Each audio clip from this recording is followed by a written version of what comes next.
सबसे पहले ये आज हमारी इस धरती पर जिसको हम यूट्यूब पर देखा करते थे अनुराग ओझा जी, उनका हम अपने इस वाई पंचायत में स्वागत करते हैं।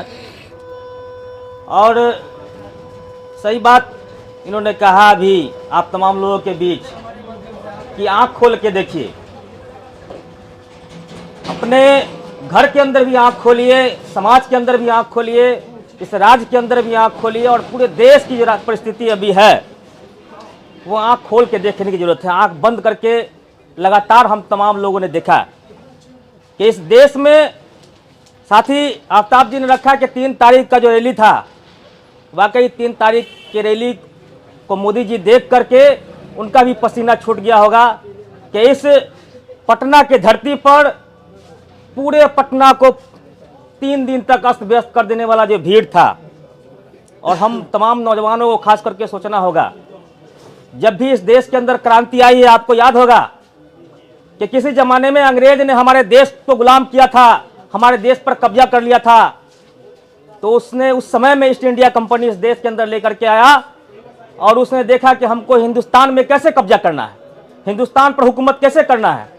तो सबसे पहले उसने हिंदू, मुसलमान, सिख, ईसाई, जैन, बौद्ध को लड़ाना शुरू किया। और जब तमाम लोग इस देश के लड़ने लगे तब जाकर के उसने इस देश को गुलाम बना दिया। हमारे पूर्वजों ने इस देश की गुलामी, अपने देश में ही गुलामी की जिंदगी गुजारा।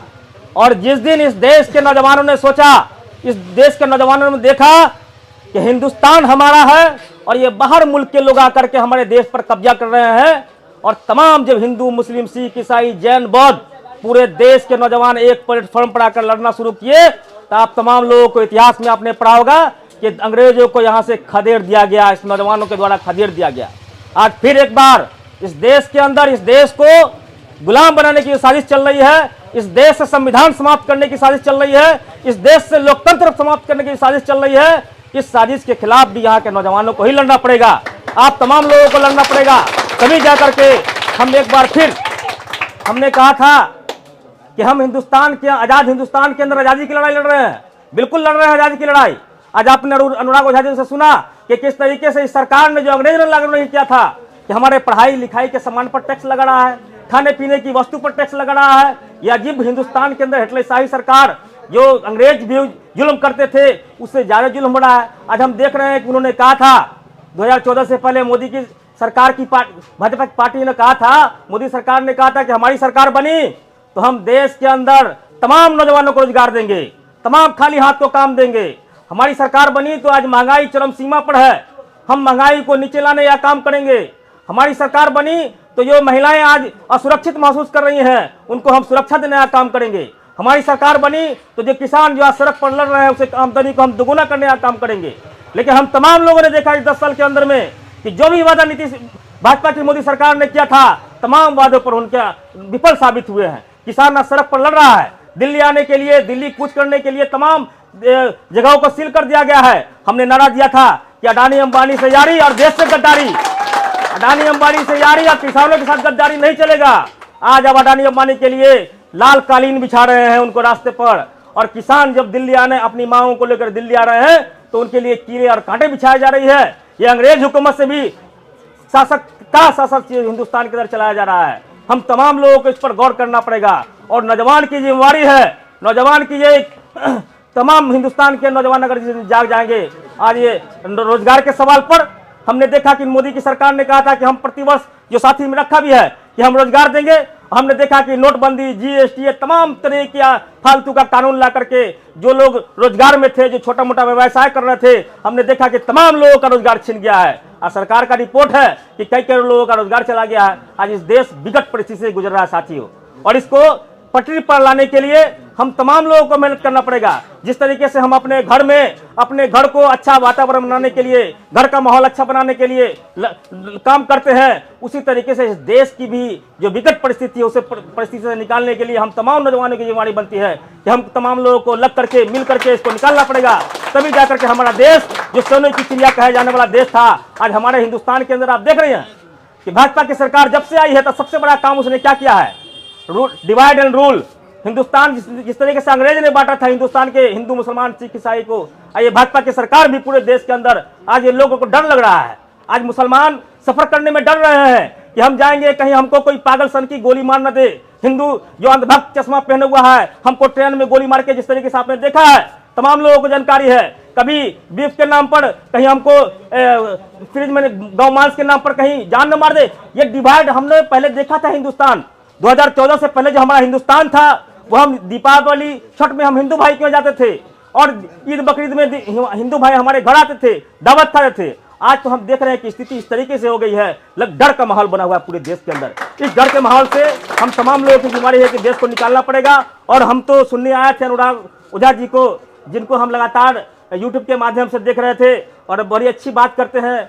इस तरह की बात साथी ने रखा कि हमने कुछ कह दिया तो हमको जेल। तो सही बात है कि इस वक्त में हक बोलना अगर बगावत है तो समझो हम बागी हैं। इस देश के अंदर इस 10 साल में हमने देखा है कि हक बोलना लोग छोड़ चुके हैं।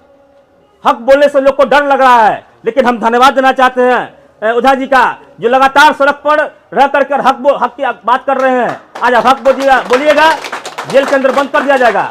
हक बोलिएगा आपके घर पर बुलडोजर चला दिया जाएगा। हक बोलिएगा आपको कहीं मरवा दिया जाएगा। लेकिन उस समय में भी इस तरह के लोग हैं हमारे समाज के बीच। इस समाज में आज भी अंधभक्त जो हुए हैं, लेकिन ओझा जी के ऐसे लोग भी हैं हमारे समाज में जो समाज को एकजुट करने के लिए आज हमारे क्वारी की धरती पर आए हैं। हम धन्यवाद देना चाहते हैं उनका।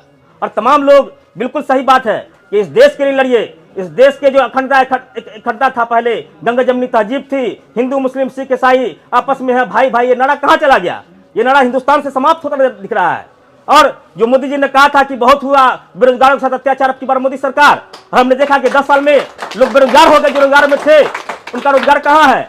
तो लोग, तमाम लोग, देश के लोग पूछ रहे हैं कि मोदी जी आप ही का वादा किया हुआ था कि हम बेरोजगार को रोजगार देंगे, किसानों की आमदनी को दोगुना करेंगे, हम महिलाओं की सुरक्षा करेंगे। और बड़े आश्चर्य की बात है, यही भाजपा के लोग महिलाओं की सुरक्षा की बात कर रहे हैं, बेटी बचाओ बेटी पढ़ाओ। हमने देखा कि पूरे देश के अंदर कई बहन बेटी के साथ बलात्कार किया गया।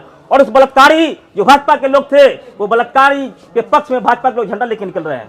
बड़े आश्चर्य की बात है। उन्होंने कहा था कि बहुत हुआ किसानों पर अत्याचार, और हम देख रहे हैं कि किसानों पर अत्याचार हो रहा है। और कहा था कि जिस देश का प्रधानमंत्री कमजोर हो उस देश का रुपया कमजोर होता है। तो हम तो देख रहे हैं कि लगातार आपके देश का रुपया कमजोर होता जा रहा है। आप तमाम लोगों को इसको देखना पड़ेगा, समझना पड़ेगा।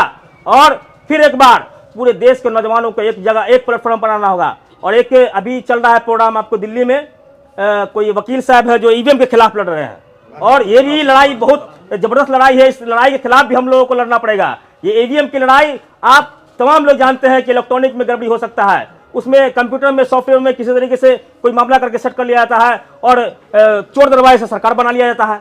तो इस सब सारे सवाल पर आंदोलन जहां हो, आंदोलन की पार्टी, आंदोलन हम लोग करना पड़ेगा इस देश को बचाने के लिए। इस देश की जो परंपरा रही है, जो गंगा जमनी तहजीब रही है, इस देश को जो हम लोग तमाम हमारे पूर्वजों ने जो गंगा जमनी तहजीब का एहतराम हमको दिया था, उसको आज हम लोग भुला चुके हैं। कि मोदी के चक्कर में, किसी के चक्कर में हम तमाम लोगों को एकजुट रहना है। ये देश हमारा है, हिंदू मुस्लिम सिख ईसाई, हमने पहले भी नारा दिया है कि तमाम लोग एकजुट होकर रहिए। इन्हीं चंद शब्दों के साथ हम अपनी बात समाप्त करते हैं। इनकलाब जिंदाबाद।